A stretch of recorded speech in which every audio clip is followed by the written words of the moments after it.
I feel like I'm gonna be sick. How can there be so many good parts of this show while at the same time it's just bad, right? Overall. Guys, today we're gonna talk about episode 6 of season 2. Be sure to smash that like button blue. And by the way, lots of spoilers, so let's break into this. Guys, I have to preface this video as I do not care that this is a non-canon show like a lot of people do. I just want a great story. I want a story set in the Halo universe that's awesome. I love fan fictions, and this could have been a really great story, but what the hell is going on, right?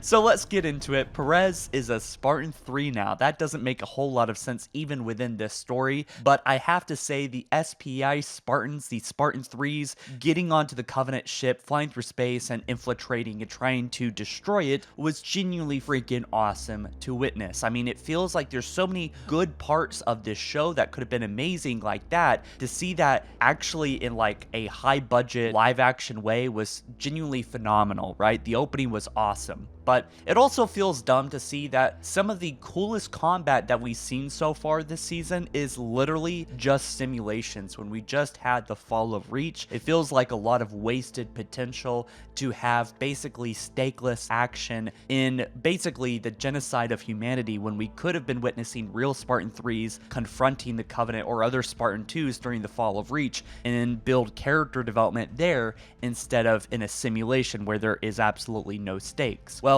anyway, Kai is a good character. I really like her. In fact, I actually like a lot of characters on this show, which brings me to the character that I really hate the most, which is Chief. Dude, John is written so terribly.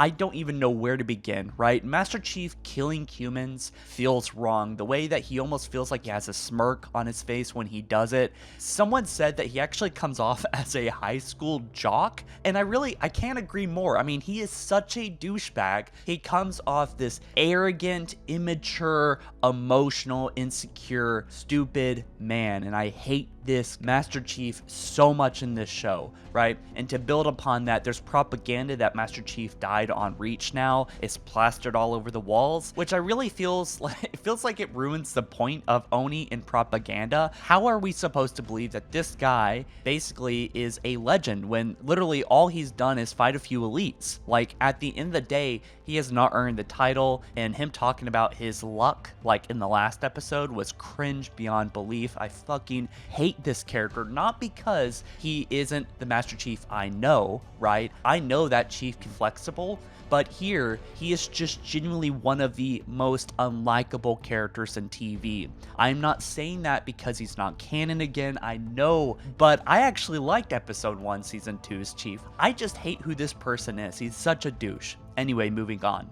We also have Cortana kind of her whole thing getting kidnapped by Makee or whatever, being left on Reach, actually did have somewhat of a purpose. I still think it was a bit of a dumb purpose, but I'm glad that the writers still planned that there was going to be some kind of, excuse or reason for her being taken and not just left there because Ackerson was a dumbass, right? I'm glad it wasn't a plot hole.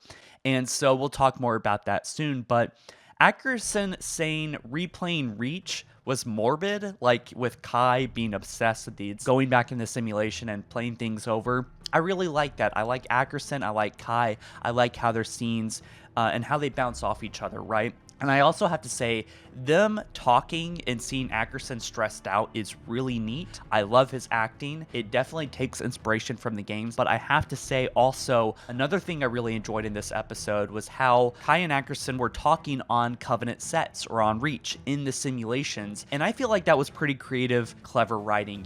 Honestly, given season 1, I feel like I could have totally guessed that they would be talking in some dark, gray-walled room, but no, they were actually on the sets inside of a Covenant ship. It was just nice to see being in the space of that. I thought that was actually pretty clever. I gotta hand it to them.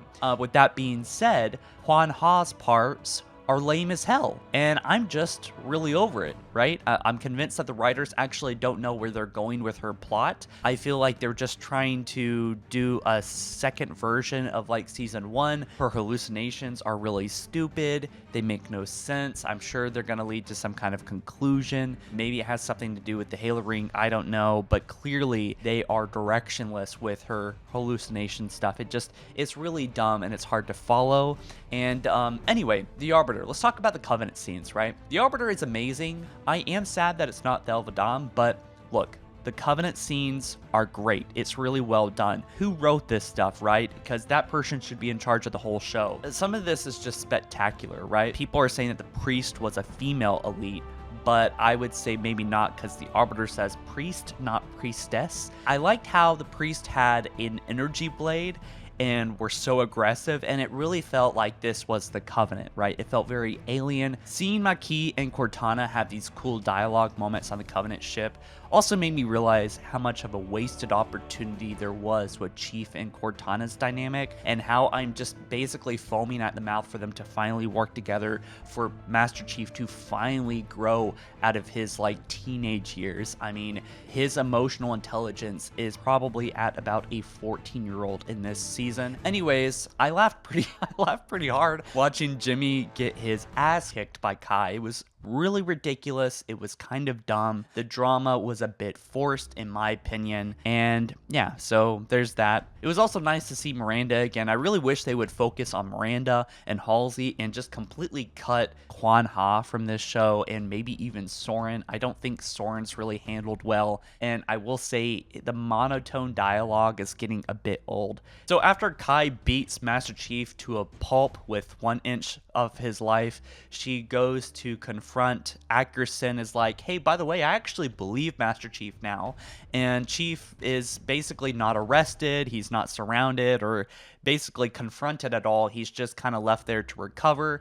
Cortana's like, get up, Chief, let's walk through the hallways together. And so Chief walks through the hallway. He closes, she closes all the doors and stuff, and people shoot at him. Of course, he's like waving and smirking, acting cool and stuff, which makes me wish that Kai really dug more into him. But anyway, he continues walking, and he's going to touch the artifact. This is what Cortana's letting him do. And at the same time, Makee is experiencing the Arbiter.